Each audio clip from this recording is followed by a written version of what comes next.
মাশাআল্লাহ, আলহামদুলিল্লাহ। আপনাদের আজকে আমি একটা চোখের শান্তি দেখাই। সেটা হচ্ছে গিয়ে আমাদের এইখানে মাক্সিম ফিমেলটা ডিম নিয়ে বসে আছে, আর নিচে আছে চুইনা মাদিটা ডিম নিয়ে বসে আছে। তারপরে যদি এদিকে দেখাই, আমাদের লাল গলা মাদিটা ডিম নিয়ে বসে আছে। তারপরে আমাদের নতুন যে গোলা পেয়ার ছিল, গোল্লা আপনাদের ওদিকে কী বলে আমি জানি না, তবে দেশি কবুতর বলে, ওগুলো ডিম নিয়ে বসে আছে, আজকে পেরেছে। তারপরে হচ্ছে গিয়ে এই সাইডে হচ্ছে আমাদের রেসার কবুতর বাচ্চা নিয়ে বসে আছে। আমরা যে আরও এক জোড়া দেশি কবুতর কালেক্ট করছিলাম, তো সেগুলো দিয়ে আরেক বাচ্চা ফুটেছে, আরেকটি।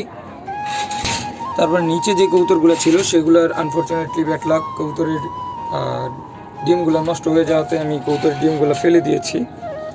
আর এগুলা ডিম 2 জোড়া নিচে আছে আমাদের। অবশ্যই কারো যদি বাচ্চা লাগে অবশ্যই কমেন্টস করে জানাবেন আমাদের। এটা হচ্ছে মেল, এটা হচ্ছে ফিমেল ব্ল্যাক হোমার। তো এইবার আমরা 2-3 জোড়া বাচ্চা নিয়েছি এগুলা থেকে।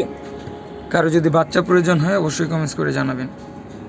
আর ভিডিওটি ভালো লাগলে অবশ্যই চ্যানেলটিকে সাবস্ক্রাইব করে আমাদের পাশেই থাকবেন।